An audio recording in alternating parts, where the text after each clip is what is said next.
हरियाणा में गठबंधन की सरकार को 2 साल पूरे हुए हैं। इस मौके पर हम डिप्टी सीएम यानी कि दुष्यंत चौटाला जी की प्रतिक्रिया जानेंगे। उनसे ये जानेंगे कि उनका कैसा अनुभव रहा और जिन वायदों के साथ वे सरकार में आए थे, चुनाव लड़े थे, उन वायदों पर कितना काम हुआ। दुष्यंत चौटाला से ये भी जानेंगे कि आगे के लिए जो वायदे बचे हैं उनको लेकर रोड मैप क्या है। नमस्कार सर। नमस्कार सर, ये बताएं कि गठबंधन की सरकार में आप आए हैं और पहली प्रतिक्रिया तो यही है कि कैसा अनुभव है। बहुत अच्छा दोनों पार्टियों ने मिलकर काम किया है और प्रदेश को पिछले इस अरसे दौरान विकास के पथ पर दोबारा चढ़वाया है। कोविड की 2 वेव के बावजूद भी जिस प्रकार से इन्वेस्टमेंट प्रदेश में आ रही है, ये अपने आप में दिखाता है कि प्रदेश बढ़ रहा है, प्रदेश की जनता के लिए अवसर बढ़ रहे हैं और इसीलिए आज हमारा जो पर कैपिटा जीडीपी है वो देश में सबसे हाईएस्ट है, क्योंकि लोग विश्वास करते हैं कि हरियाणा उनको प्रगति देने का काम करेगा। और मैं तो ये उम्मीद और रखता हूँ कि अगले 3 साल भी इसी प्रकार से हम सब मिलकर काम करेंगे और प्रदेश को आगे ले जाने का काम।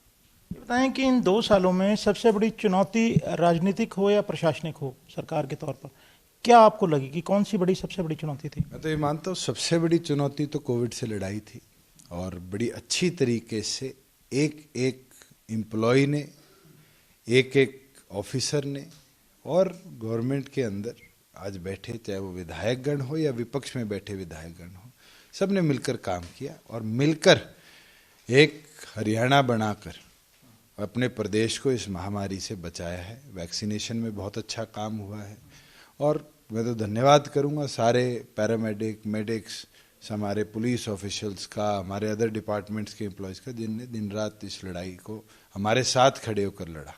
नहीं तो दिल्ली के साथ रहने के बावजूद भी इतने हद तक इस बीमारी को कंट्रोल कर पाना नामुमकिन था, मगर हमारे टीम वर्क ने उसको अचीव कर दिखाया। तो एकमात्र चुनौती कोविड ही रही। मैं तो मानता हूँ सबसे बड़ी चुनौती तो कोविड रही। किसान आंदोलन का कोई फर्क नहीं पड़ा सरकार पर। तो चुनौती है मगर इतनी बड़ी चुनौती नहीं थी। हमने तो उनके 3 क्वेरीज थी, उसका जवाब भी दिया। आपने स्वयं देखा होगा कि जीरी पिछले साल के बराबर 56 लाख मीट्रिक टन हमने खरीदी है। 72 घंटे के अंदर उसका पैसा पूरा हमने पहुंचा दिया। गेहूं की जब बात आई तो हमने पूरी गेहूं खरीदी लगभग 67 लाख मीट्रिक टन, उसका भी 14-15 हज़ार करोड़ रुपया किसान के खाते में पहुंचाया। सरसों इस बार बाहर की बाहर बिक गई। जहां बात आपके आती है बाजरे की, तो हमारी सरकार ने सिर्फ ये पॉलिसी बनाई कि 52 के अंदर 600 रुपये प्रति क्विंटल और लगभग 400 करोड़ रुपया किसानों के खाते में एडवांस में देना बहुत बड़ा लक्ष्य था। मंडी कोई हमने बंद नहीं होने दी, बल्कि सिरसा के अंदर 57 एकड़ की एक नई मंडी हमने एक्वायर करने का काम किया है। तो ये प्रोग्रेस दिखाता है। बिल्कुल कई लोग हैं जो समझना नहीं चाहते या बात करना नहीं चाहते, उनके ऊपर तो मैं टिप्पणी नहीं करूंगा, मगर प्रदेश का किसान सक्षम हुआ है, प्रगति के पथ पर चढ़ा है और यही लक्ष्य हमारा था। जब आप सरकार में आए, क्योंकि 2 दलों की सरकार थी, एक कॉमन मिनिमम प्रोग्राम बना जिसमें आपके वायदे भी थे उसमें शामिल। ये बताएं कि 2 साल के सफर में अगर हम कहें कि कितने वायदों पे काम हो पाया।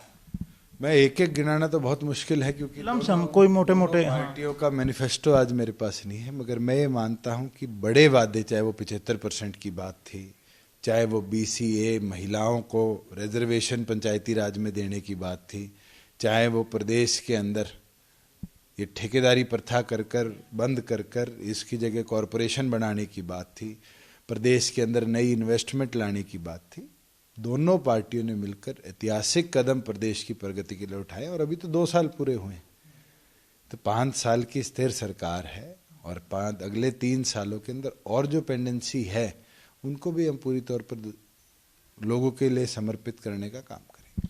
आपने एक और बड़ा वायदा था, युवाओं के साथ साथ आपने बुजुर्गों का भी ख्याल रखा था अपने चुनाव घोषणा पत्र में, और बड़ी आस से आप लोगों की तरफ देख रहे हैं। 5100 रुपये की आपने बात की थी, तो अब कब तक वो लोग जो हैं उस आंकड़े को प्राप्त कर पाएंगे। पहले तो आपको बताना चाहूँगा कि हमने 500 दिनों में 500 रुपये बुढ़ापा पेंशन के बढ़ाए। आज भी 2,000 रुपये भी कोई प्रदेश नहीं देता, 2,500 रुपये हरियाणा प्रदेश प्रति बुजुर्ग को देने का काम करता है। और हमारा ये जो टारगेट है मिलकर हर वर्ष हम बढ़ा रहे हैं और इसको धीरे धीरे और बढ़ाने का काम करेंगे कि आने वाले वर्षों में पूरा हो, ये हम आशा रखते हैं। मगर उसके पास भी पहुंचेंगे, बहुत बड़ी अचीवमेंट होगी। जेजेपी का अपना वादा 5100 का था, बीजेपी का 3100 का था। हमारा टारगेट यही है कि दोनों पार्टी मिलकर ज़्यादा से ज़्यादा सम्मान बुजुर्गों को दे।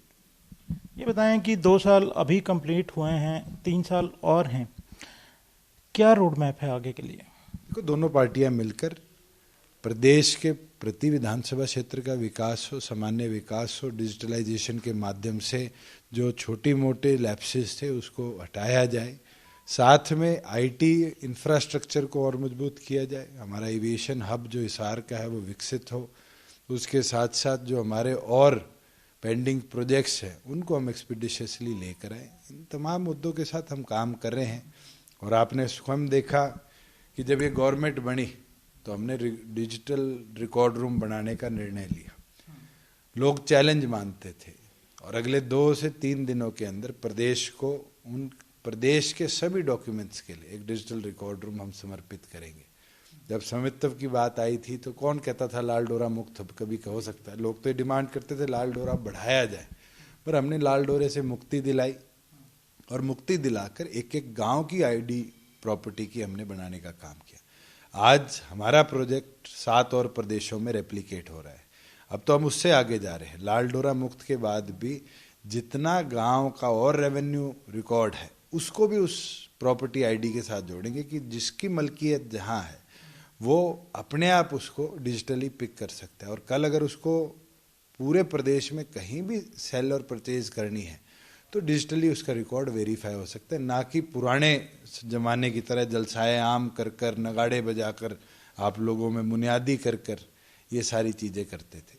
तो समय के साथ प्रदेश बढ़ रहा है और मैं उम्मीद करता हूँ कि जिस सोच के साथ हम काम करें प्रदेश को और आगे लेकर जाएं। डिप्टी सीएम साहब, ये बताएं कि राजनीतिक रूप से गठबंधन में आप संतुष्ट हैं? पूरी तौर पर हम दोनों पार्टियों ने जो निर्णय लेने थे प्रदेश के हित के लिए निरंतर लिए हैं और अभी तक दोनों पार्टियों ने बड़ी अच्छे कोऑर्डिनेटेड तरीके से, चाहे बड़ौदा का बाई इलेक्शन हो, चाहे इलाहाबाद का बाई इलेक्शन हो, लड़ा है। और उसी का नतीजा आया है कि इलाहाबाद के अंदर 60,000 वोट तक ये गठबंधन पहुंचा। जहां लोग तो जमानत जब्त कराने की बात कर रहे थे, किसान आंदोलन की आड़ के अंदर वहां कैंडिडेट को गांव में नहीं घुसने दे रहे थे, वहां पर अगर इतना बड़ा वोट शेयर हमारे कैंडिडेट को आया है तो ये गठबंधन की जीत ही मानी जाती है। तो आपको लगता है थोड़ी और जोर लगता तो आपकी सीट निकल सकती थी गठबंधन? थोड़ा जोर तो किसी को नहीं पता कैसे लगाया जाता है, राजनीतिक दौर में तो मौके की बात है। और उस किसी तरह की मीडिया में रिपोर्ट्स आ रही हैं कि आपके सिरसा के मीडिया में भी कि जो सरकार के लोग हैं उन्होंने पूरा साथ नहीं दिया, आपके पारिवारिक एक वरिष्ठ सदस्य हैं उन पर भी आरोप लगाए जा रहे हैं। मैं तो स्पष्ट कह सकता हूं कि हमारी पार्टी के एक एक कार्यकर्ता ने समर्पित तौर पर काम किया और उसका नतीजा है कि 60,000 वोट है। अगर ऐसी कोई और किसी की बात है तो मैं उस पर टिप्पणी ना करूं, बेहतर है। एक और आजकल विवाद मचा है, हालांकि मैं पारिवारिक विवादों पे शुरू से जब भी आपसे बात करता हूं नहीं करता, लेकिन इन दिनों में बहुत ज़्यादा मचा है उपनाम को लेके। आप क्या मानते हैं कि उपनाम किसी की देन रहती है, और जो इस तरह से विवाद उठा है उसको लेकर आपका क्या कहना है? मैं तो आपको थोड़ा सा इतिहास जरूर बता सकता हूँ कि चौधरी देवीलाल जी के बाद चौटाला साहब ने अपने गांव का नाम लगाया, बादल साहब ने अपने गांव का नाम लगाया, मजीठिया जी की फैमिली ने अपने गांव का नाम लगाया और धीरे धीरे गांव आइडेंटिटी बनी। और जो लोग ये बात कहते हैं आइडेंटिटी वापस करो, वो उनकी सोच दर्शाती है। और मैं तो निरंतर कहता हूँ नॉन सीरियस पॉलिटिशियंस हैं।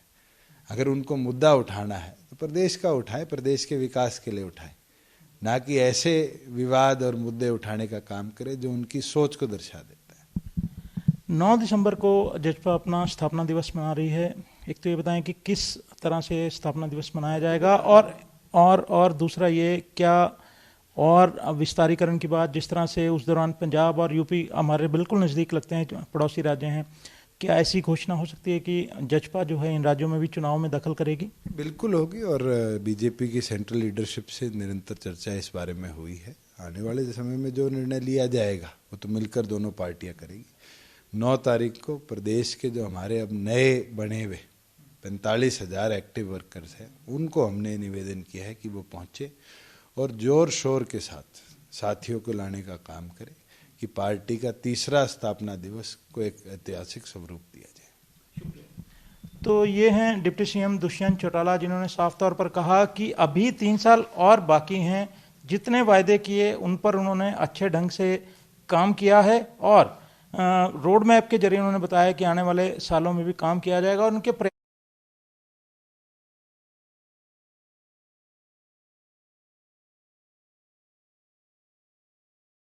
जाएगा, वो तो मिलकर दोनों पार्टियां करेगी। 9 तारीख को प्रदेश के जो हमारे अब नए बने हुए 45,000 एक्टिव वर्कर्स हैं, उनको हमने निवेदन किया है कि वो पहुंचे और जोर शोर के साथ साथियों को लाने का काम करें कि पार्टी का तीसरा स्थापना दिवस को एक ऐतिहासिक स्वरूप दिया जाए।